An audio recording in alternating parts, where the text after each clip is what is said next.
Before Night of the Comet, she starred in the cult classic The Apple. Her body of work also includes appearances in Mischief, Knight Rider, The Last Starfighter, and Weekend at Bernie's. You know and love her as Regina, the motorcycle riding gunslinger of the apocalypse. Please welcome Catherine Mary Stewart.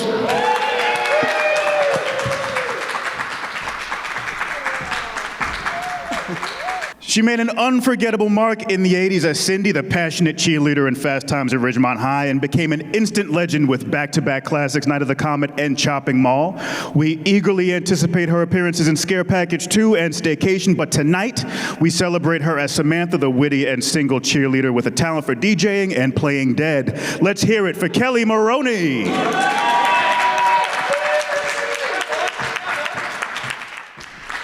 I'll just jump right into it. I've watched this movie many, many times. I taught it to high school kids. They loved it. This was back in 2017. And I taught it as like a low-key feminist action film, which I don't think at the time we'll get to this, I don't think we necessarily had a vocabulary for that in the same way that we do now, but maybe we'll talk about that in a little bit. But first, I'd like to know how this project came your way and what were your first impressions of the script that Tom Eberhardt wrote? First, it was called Teenage Comet Zombies, and I had the same agent as the producer, and I guess he was a fan of mine, so and he said, don't worry, my agent said, don't worry, it's not called that. And so I thought, okay, so I read it on the plane, and the script reads funnier than it plays. I was dying laughing, like that horrible thing where you're laughing to yourself and you feel crazy, but it's cracking me up. Tom Eberhardt can write like he's talking to you, and that's the secret. If anybody's a screenwriter, that's the secret. Mm-hmm. Have an entertaining to read script. And so then I came and I auditioned, and I went back to New York. I lived in New York, and all of a sudden I got a call, and they said, "What? Where?" I said, "I'm at home. I'm in New York." And, "What are you doing in New York? You're doing that movie." And I said, "Nobody told me I was doing I didn't even know." I got cast, so I flew out, and here we are. 40 years. How about you, Kevin? Well. So before Night of the Comet, I did a movie called The Last Starfighter, and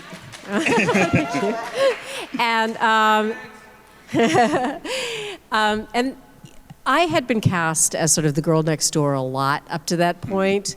And so when I saw the script for Night of the Comet, or Teenage Comet Zombies, I guess it was called at the time, I thought this is a nice kind of departure from what I'd been cast in up to this point, and plus, I felt like Reg was sort of more who I am anyway. I mean, physically, I guess I look sort of girl next door-y, but in my mind, I'm more tomboy-ish. I guess you can say that still. I see you as a tomboy. I don't see you as girly at all. There you go.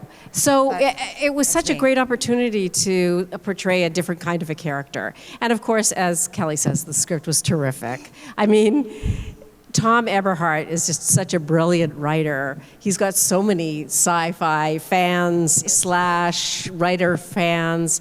And to me, it was such a clever script in that it kind of incorporated a little bit of horror, but kind of tongue-in-cheek and some humor, along with some scary stuff. It's such an unusual combination of things. It's sort of a genre all its own in a way. It is, and one of the things that stuck out to me is that, like, I'm watching it again, I'm going, it's so different from a lot of the popular films that would have been on the same shelf at the time that really traded in like blood and gore and nudity, all of that, and it's very like, by today's standards, family friendly in a way, but also progressive at the same time.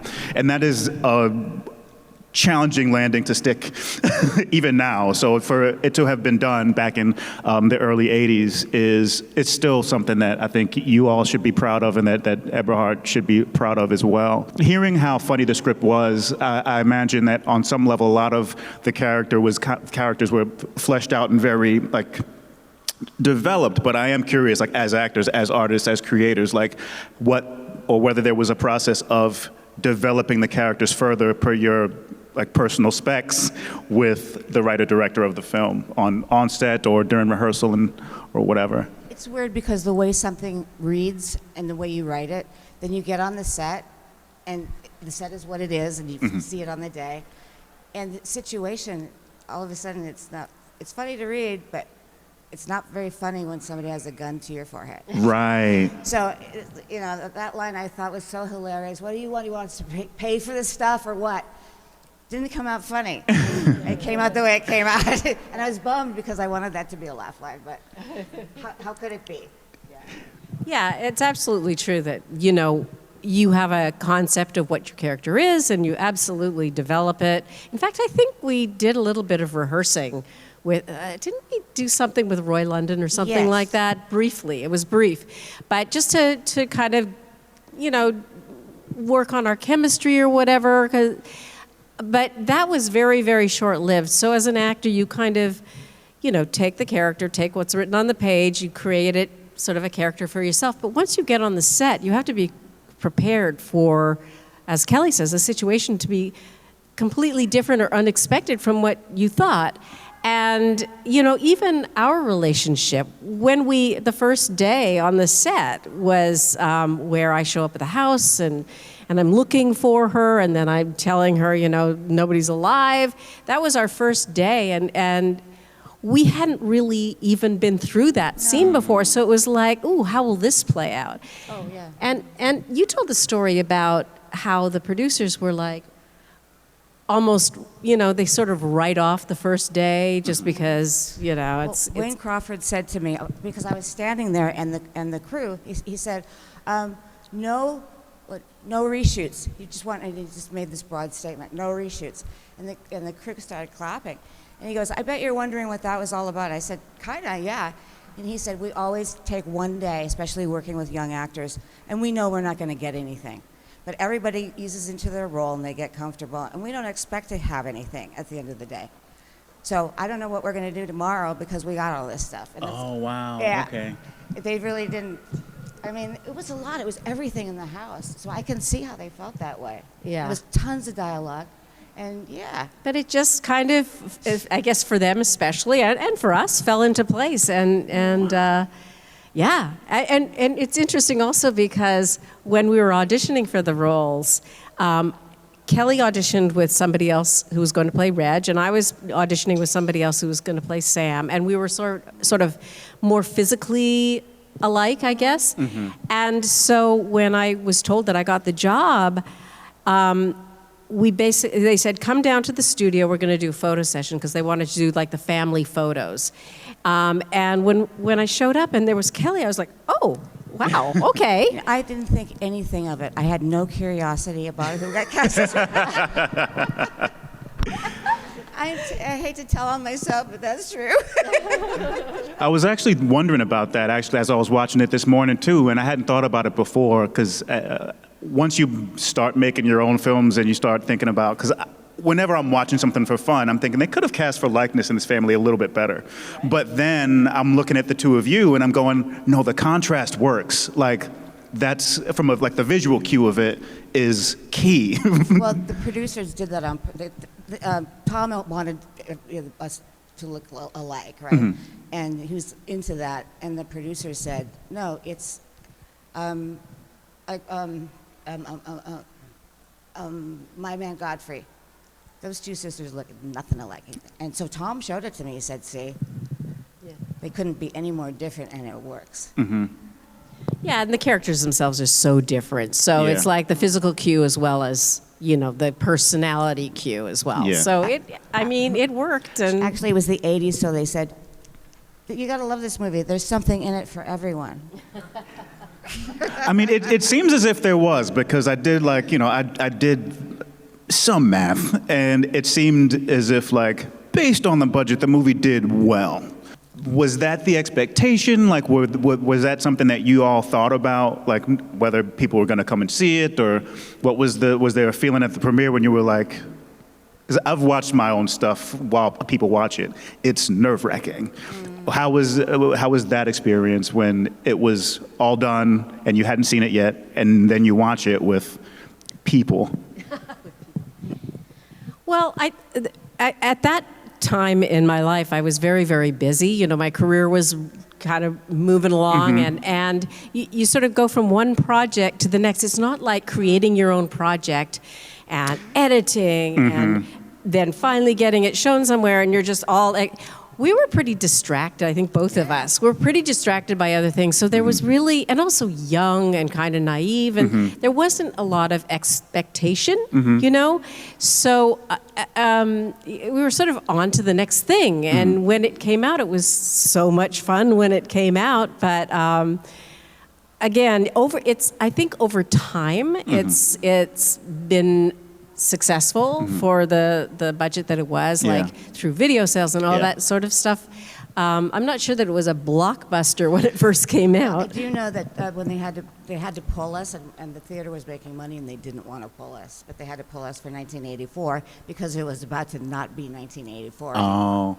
So they were making money. That's not surprising. I mean, seeing how there are these trends and the way that things change as far as what's marketable and what we want to see on streaming right now, you know what I mean? It seems like, well, for one thing, I had my first copy of Night of the Comet wasn't a VHS, it was a VCD that someone had No, we did not have Laserdisc money, but I did have like $5 on like half.com to get a copy that someone had like ripped from the VHS onto a DVD, and the menu was something that they had made themselves. Wow. You know, It was out of print. You couldn't get it at that point.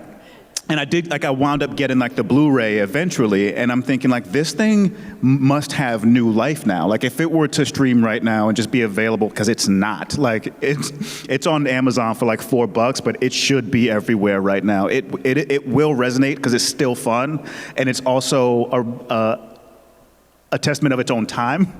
So there's a whole just experience of taking the whole thing in. I want to talk a bit more about, or hear y'all talk more about the experience on set, because although the two of y'all are great, there were so many other amazing actors in the project who came with their own experiences, their own careers. Like, I didn't know how prolific Sharon Farrell was. I didn't either. And like, you know, it's amazing. But then you got Jeffrey Lewis and Robert Beltran, and I have the hugest crush on Mary Warrenoff to this day. Like, y'all have no idea. She's awesome. She's so amazing. Awesome. And Michael Bowen, who's like, I hated him in Iron Eagle, but he's hilarious. That kind of thing. Like, you have these just very personal relationships with all of these characters, right, when you're growing up. But yeah, what was it like as an actor to like work with these other actors? Like, you know, what was it? You know, was it a learning experience? Did you, you know, help other people figure out what their things were? Like, what was that experience like in the sort of ensemble context?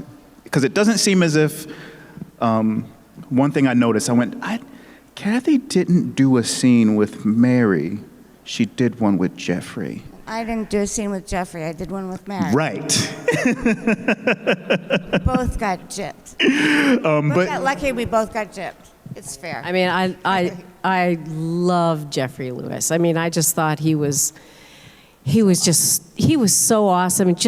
I was sort of in awe as I was working with him. You know, I was just so happy to be there because I don't know, there was something about him that the charisma and whatnot, but he also had a way of making you feel so comfortable and real, and I love that scene so much. I even love watching it to this day. I just think that's the most hilarious scene. And Robert Beltran, who went on to, you know, Star Trek and all that other stuff, and he had done like Eating Raoul with Mary Warrenoff and all that. He was lovely. He was a lovely guy. He was also very easy to work with. You know, very handsome, and he had that buttery voice. Just a lovely guy. Yeah. Not a lot of work there. One of my favorite, like, it is a laugh line. I imagine it was in the script too. Was when Hector pulls the gun on Reg and Sam, and Samantha goes, I just saw it. It's like, you always pick up your dates that way or something like that. I think it's funny still. Yeah, it A lot is. of dates this way. That's It how he is has funny. to get There's it. a lot of great lines in there. It's- They're funny. And it's like, it's true to the character, like, everyone playing to the top of their intelligence and what they know. I mean, at that point, Samantha doesn't really grasp what's going on. So that wit and that, that quick repartee is like, oh, yeah, she comes by that honestly at this point. And I think everybody, because it's so well written, does that. Were there any moments where you got to sweeten up the script a little bit with something on the fly that you guys were? Well, that's a lead-in if I ever heard one. Oh, man, that hit me right in the forehead. Yes, we were supposed to have Uzis, but we had Mach 10s because... Yeah. and They were too cheap to get us Uzis, which also plays into this, by the way. And so we had these Mac 10s, which were famous for Jam. jamming. Yeah. So here we are shooting at a car, practicing. Well, there's a setup, though, because it was always jamming on you. And so Tom started throwing these lines in, like the Mach 10 was basically built for housewives. Yeah. The Mac 10 submachine gun was basically built for housewives, He was Hector. like giving it back to them at various times through the movie. He was kind of mad that he didn't get the Kinda Uzi. mad. He was- Nice. So he was like throwing in all these little lines, yeah. So then we were having a terrible time because the gun was jamming even more than usual, and they had the car squibbed, and so, I mean, it was just a mess. And he was, he's like, all right, I'm not cutting this time. I just want you to just say something. I went, like, what? He goes, because I didn't want to get in trouble. This was a scene, just so you know, it's a scene, in case you don't know, it's where they're sort of practicing shooting, and they shoot up a car. And and the Mac 10 kept jamming. And it was terrible. And so he kept cutting. And then finally he said, we're just going to play through this. Ad-lib something. Actually, I pestered him because I didn't want to get in trouble. I needed to work after this movie, too. And so I said, tell me what to say. And he goes, I can't, I honestly can't remember if we came up with it together, but I'm just going to give it to Tom because I don't remember. Once Daddy would have gotten us Uzis because he was our father. He's the Green Beret. Yeah. Which is like the most iconic line in the movie. Daddy would have got us Uzis. And Which was a real dig to the producers because he was so mad. he kind of was fatherly towards us a little bit, I thought. And if you notice in the family picture, Tom Eberhardt is the Green Beret. He's the father. What? You just said that? Oh, did she just say that? It's okay. Did you really just say that? Yeah. Sorry. Oh, no problem. So I just wanted to impress upon you that. So he Damn it. And he goes, just say, Daddy would have gotten us Uzis. And I went, okay. Because I could always say, Tom told me to. And it was so fun because that was so, I think people like it too because it was obviously so real. We were done with those Mach 10s that day. It was just, and I think you can see it on both of our faces. Yeah. Too. And then I threw in the line, car didn't know the difference because eventually the car gets blown up. So. Well, I mean, that more matter-of-fact and comfortable attitude certainly fits being like the daughters of a Green Beret. You know what I mean? And it who knows? Maybe that like cheaping on the prop enhanced that in some way because it helped that attitude of just like, just done with the nonsense in a way that isn't normally attributed to teenagers. That's right. But we knew what we were talking about. It's so funny. But you know what? It makes it a better story because, as we all know, the more obstacles you throw in there, the better off you're going to be, the better story you're going to end up with. So if we had Uzis, there wouldn't be any of that stuff. Yeah, and I mean, when the story is, what I say is like when the story is true, like the changes and adjustments that you have to make for challenges, like they're fine. Like they're not gonna compromise like what the aim is, like what the collective goal is, and it seems like y'all nailed that. I have a question that is a little bit random, but since we were talking about things that were thrown in, okay, so during the shopping spree dance montage, right? Reggie and Sam are dancing on the stairs. And it looks, and forgive me if I misread this, it looks like you trip.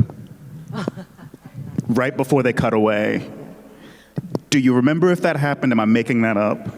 Well, Or like a stumble, maybe. It wasn't really a stumble. She was teasing me with the feather boa, I think, and so I'm trying to grab at it, and I didn't really stumble. That was another sort of ad-libby thing. They were like, do this dancing on the stair thing. So we just started. And she was teasing me with the boa. So I didn't really trip. I was just trying to grab at it. Because I remember going, oh no, and then. Today there'd be the there'd be 5 people on the set because there's a danger that you're going to fall down the stairs. And now they're just like, oh, she might fall down the stairs. Oh yeah. Oh well. but then they've already sent us home for the night, and they wanted something else. So those 2 at the end are not us. Oh, from the top? A wardrobe lady and a 80 or something. I did not know that. What? That makes sense because because us at the end. That's not us. that makes sense because I was like, this- what is Samantha doing with a hat on? Yeah, because they couldn't match my hair. It's like that's not her style. All right, I guess we're at the mall doing what we want. Fine, but No, it's at the end. there's like a shot from up top. Yeah, That. yeah. I thought you were talking about this. I don't know what that is, but that's fine. I promise we will turn it over to you all for questions. I promise, but I mean, let me have this. Was there, Kelli, a version of the scripting problem? You might know this too. There is a bit of a misdirect with the itching. And I think it might have just been a red herring all along, and there was a time where I watched it when I wondered, was there a draft where she doesn't make it? And that's like the clue? Is that so? The first draft of Night of the Comet was quite bleak, I heard. Whoa. And it wasn't necessarily funny or anything like that. And so when Wayne and Andy got it, they were fresh off Valley Girl. They're like, we're not doing that. Nobody's watching that. And then, so as they wrote it, they just like sat there and wrote it in a couple of days. Tom got the idea from his daughters and just sat and wrote it. And then they fiddled with it, Tom and the producers. And they said, well, we can't kill her, then it's not funny anymore. Classically speaking, it's a comedy if there's a wedding at the end. So even though we don't get married, we do end up both with a guy, so that makes it a comedy. Yeah. So they said we can't kill her after this if we're gonna have, everybody's gonna walk out and they're gonna. You always have to. You can't betray the audience. You can't set people up and have them care about something and then just take it away. They will hate you. I mean, it worked for the Lannisters. That's a whole different thing. Like, it's rapey and weird, and I don't like it. Like, Game of Thrones is not a comedy, but But yeah, I'm glad that didn't happen. I imagine, But one more, and then I'll throw it to y'all because you're amazing for being here on a Friday evening. Did y'all ever imagine what becomes of Sam, Regina, and DMK and Hector and the kids after that? Like after the credits roll in the empty streets of LA? Sorry, I regret nothing. Well, I assume we have to repopulate. Yep. Yeah. Slowly but surely. I think that Samantha and DMK go back and recreate Vegas, and then he leaves her because Samantha kind of always has to be by herself, and so she becomes like the constable looking for gas and driving around the cop car, and sort of like and then from there we have to repopulate, and these guys are family central, right? And that's as far as I got. I heard Tom was saying the other day that that, you know, you see that everybody kind of looks the same, and it's because they all came out of us. I can't imagine the inbreeding, you know. Oh boy, that's a Boy, little we were frightening. busy, yeah. Sometimes I get asked about that dress that I was wearing at the very end because it's so hideous. But I really wanted that because I wanted to be the ultimate sort of mom, Mother Earth, pure woman, you know, just starting creation, kind of Eve, I guess, in that dress. You're so proper. And I So proper. Call back to the I thought apple. about it after we wrapped. I thought, I really wish I would have said, "Why are you talking like that?" Stop it. You daren't cross against the light. I didn't think of it till it was over. That's always how it goes, right? Like after you're done, like, why didn't I say that, right? Okay, so I'm done for now. But I know that y'all have, you know, you've taken your time, you're here, you're fans just as much as I am, I'm sure. Not really, but still, it's okay. But I believe your hand is raised. What's your question? My question actually has nothing to do with the movie because I call about the deep personal connections, as you well know from reading these 30. I'm gonna bring the mic to you. How about that? Just so that the people watching on the internet at some point know what you asked and I don't have to repeat it. Okay, my question is on the deep personal side. I was someone who, especially as a teenager, really struggled with self-esteem issues. Now, as an almost 49-year-old, I still do. And I'm curious because you guys played such strong, confident women and were such incredible role models. In your personal lives, if you could write a letter to your 16-year-old self, what would you say?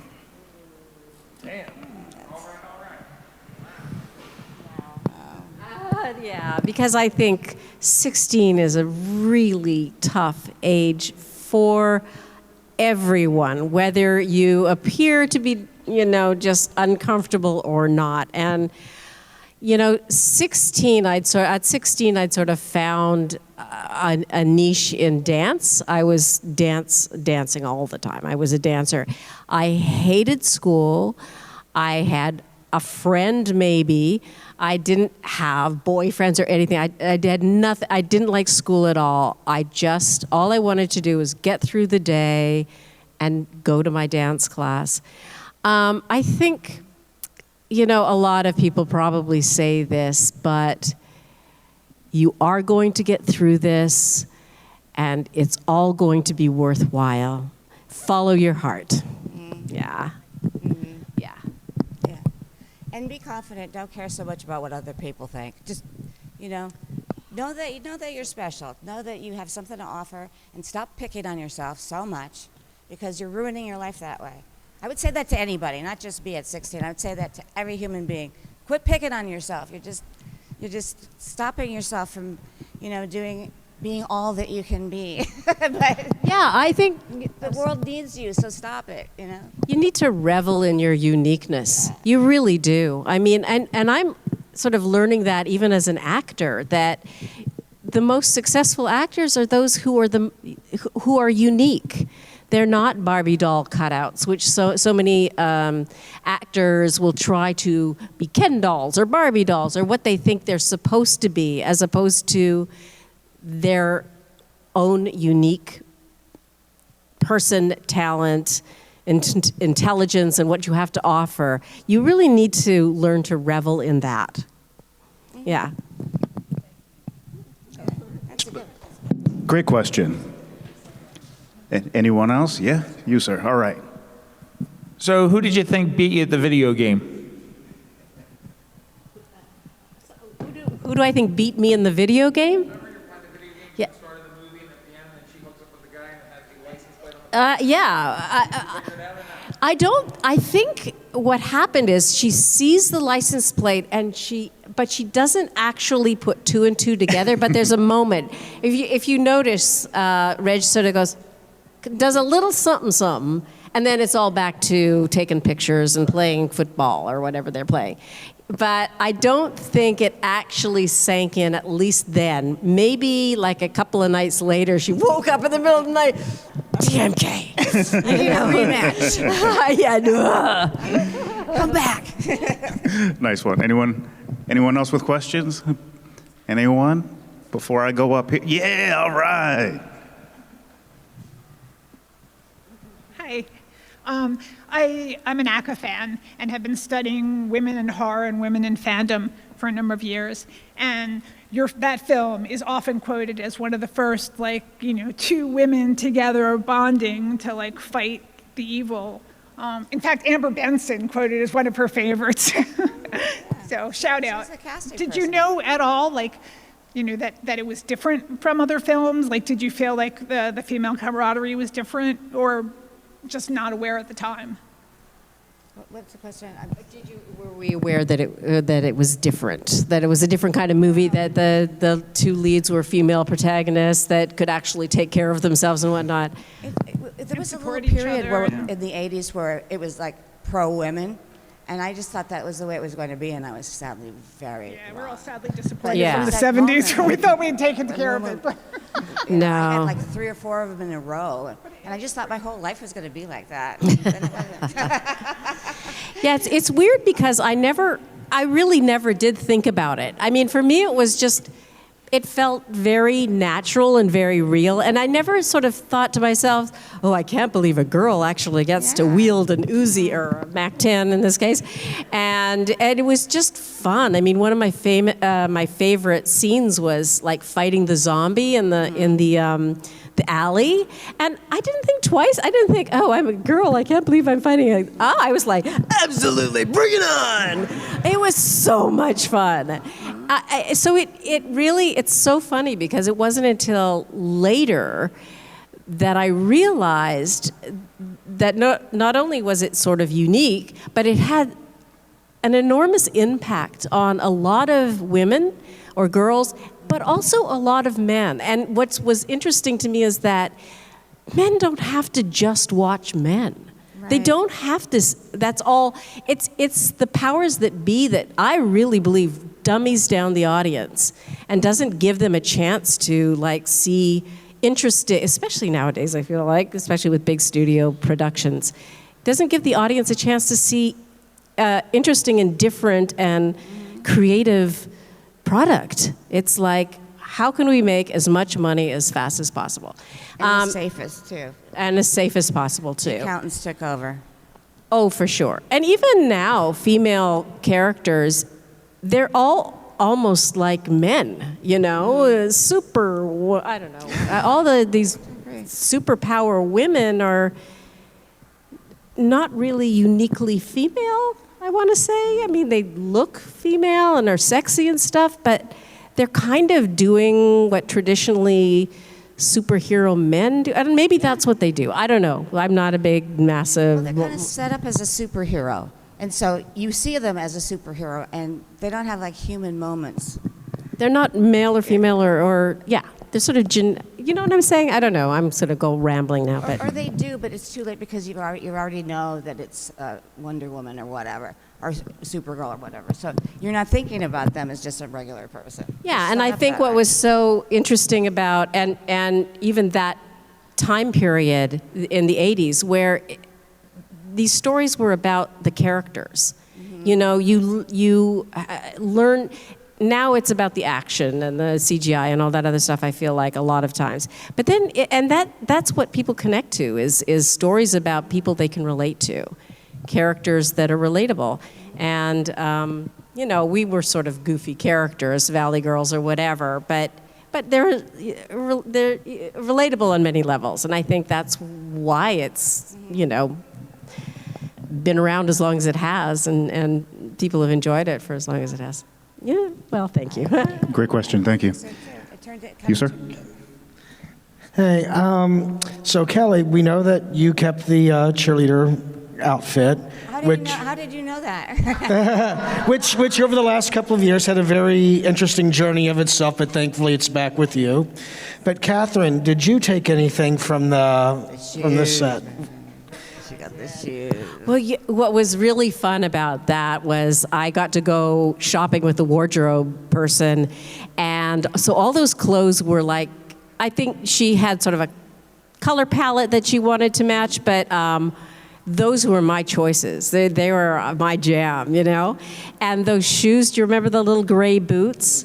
That kind of, they were so cool and really unique, and I kept those for so long. I actually kept a lot of my wardrobe, but sadly, it all kind of went out of style. When you wear it, it wears out. Well, that too, it wears out, but then it's like, why am I still wearing these weird little booties from the 80s? Stuck in the 80s all of I'm a sudden. 45. Yeah. Yeah, so that was, we answered that, right? Okay. I was like, did we not answer a question? Are we just riffing? Kind of. Yeah. But the cheerleader outfit was unique and incredible. I mean, so connected with your character and meant so much to you, and really has had quite a journey. It'd be kind of interesting. It's like one of those little elves that you do and take pictures everywhere. It'd be interesting to see this. It was weird.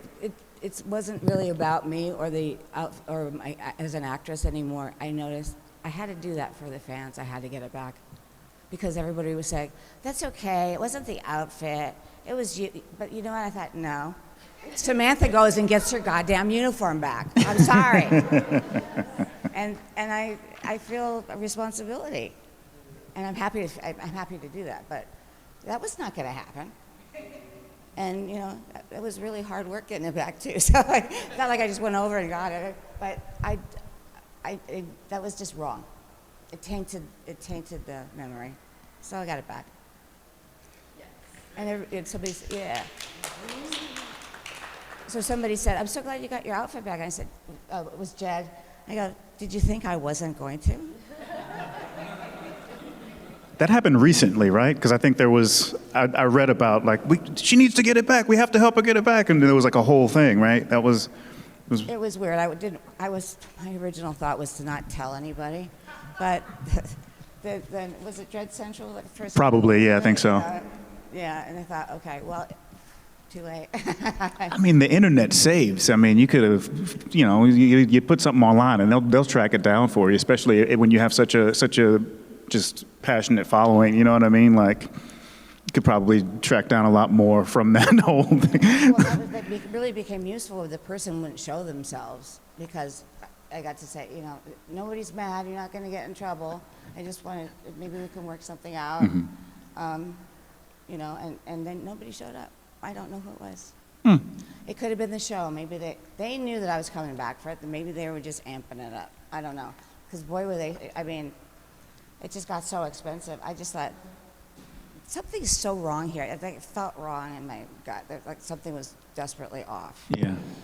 So I'm glad I stopped it, because you know, it was almost $11,000 by the time we got through. It's about what I made for the movie. So now I'm having it restored. It said that it was in great shape on the auction. It was not in great shape. It had been, yeah, it was sitting out in the open, and it was wool. So, and then the shoes. You know how shoes, they get really old and they dry out, and so you put them on and they fall off your feet? Have you ever experienced that? I'm afraid that's what's going to happen to the sneakers, so I'm having the sneakers restored too. And I promised that I would when it's ready, I promised everybody that donated that I would take a picture. And I never wanted to do this because I feel stupid, like whatever happened to Baby Jane in that outfit. I'm sorry. You know. But everybody wanted it, so I said, I will do that. So now I have to, because that was part of the promise. And so someday, as soon as it's ready to go. And another thing, everybody who donated, I still have everybody's going to get a digital of that. And I also promised to bring it to the shows. Because, yeah. And so we're going to do that photo op thing, and I'm going to have it. That's exciting.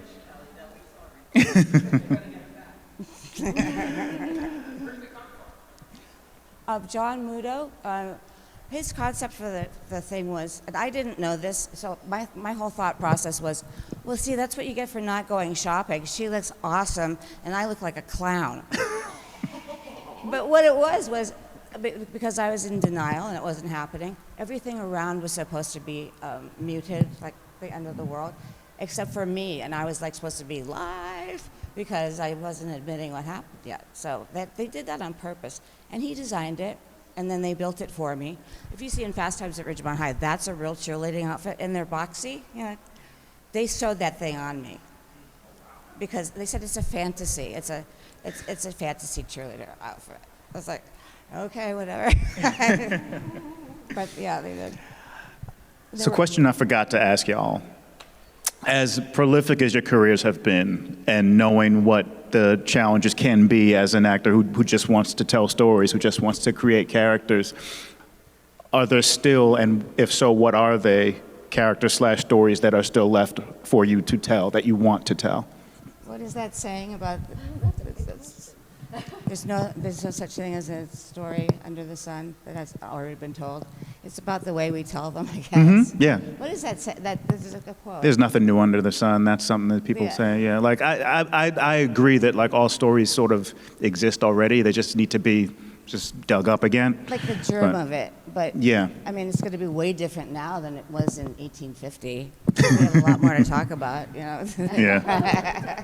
But maybe, I mean, different stuff to talk about. It'd be fun though, doing a period piece, something from the 19th century or the 18th century or something like that. I feel like I've had the opportunity to do lots of really different characters, and I'm so grateful for that, because as an actor, that's what you want to do. You want to play, you want to try new things.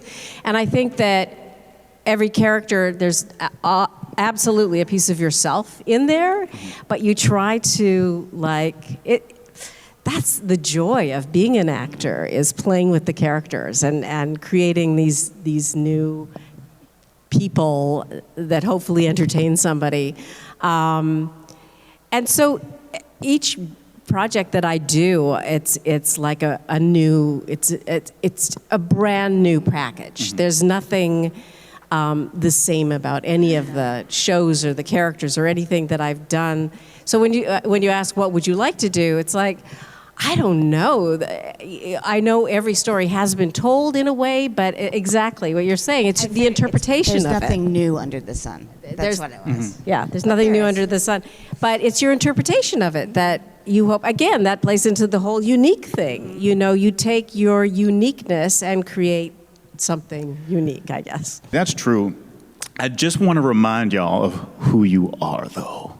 You're at this festival with a lot of incredible people, including filmmakers and fans, and there's a vast network on the internet, people who love Night of the Comet, love everything that y'all have done, which is to say that for the asking, there are probably people who would line up to just go, I'll be back next week with a script that's to the specs of what you were asking for. And just, it's the impact and the positive mark you've left on people for so many years has really, I think, bought you that license to dream in as specific a way as you want to, in a way that emerging and younger actors don't really have the luxury.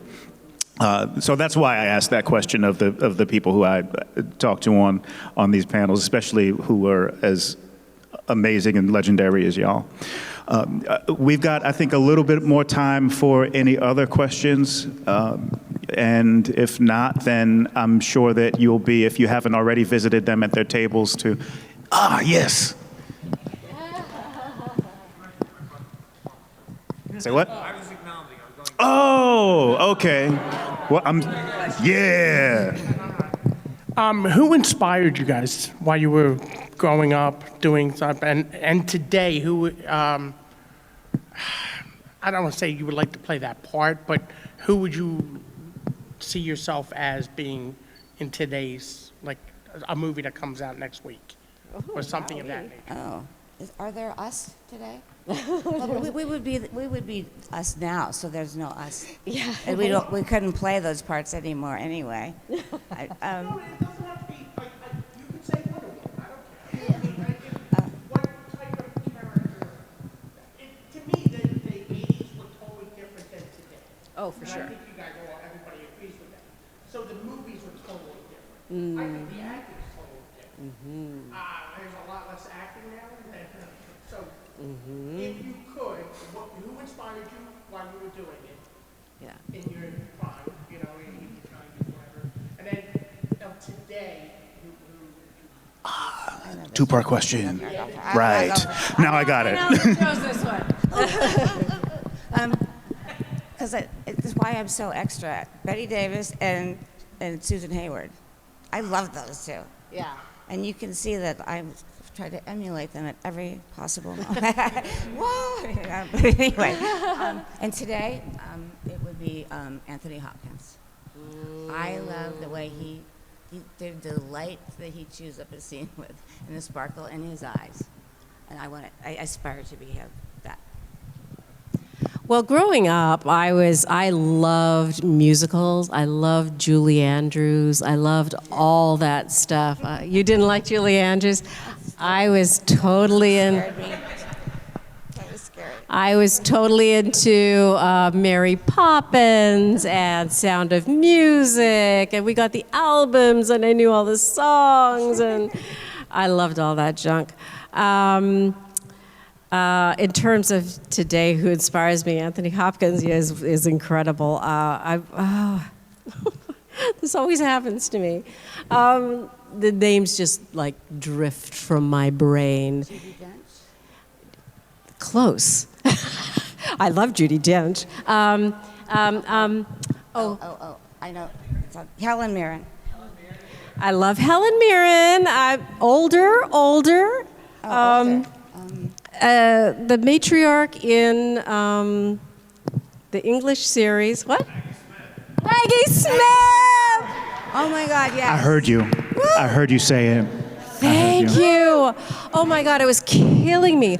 I love Maggie too. Smith. That's- I've loved her through her entire career, though. She's so Maggie Smithy. But truly, isn't she just a joy to watch? Have you seen The Lady in the Van? The what? The Lady in the Van? Yes, I Yeah. have. Oh, yeah, yes. Yes, I have. She's incredible. She's incredible. And she's like 90-something, and she still remembers her lines from what I gather, because she's incredible. I love her, but I just love watching her. She's just, you could just eat her up. I love Maggie Smith. That's a good one. Thank you. I like the other ones too, Helen Mirren and Judi Dench. How did Helen Mirren manage to stay a leading lady? Most leading ladies got to veer off into character parts. How did she stay a leading lady? She's always exuded sexuality, hasn't she? I know. What an achievement. Right, exactly. I mean, that was her sort of entree into films, wasn't it? But she just carries herself in such a poised. There's something kind of sexy about it. Something really sexy about it. I think. I do too. Yeah. Well, I think we've had a great time. I think we did have a good time. Catherine Mary Stewart, Kelli Maroney, thank you so much for joining us. Hey, this is Alex Malari Jr., and you are watching Fandom Spotlight. Be sure to hit that like button, share, and subscribe. Your emperor commands it. Thanks for watching.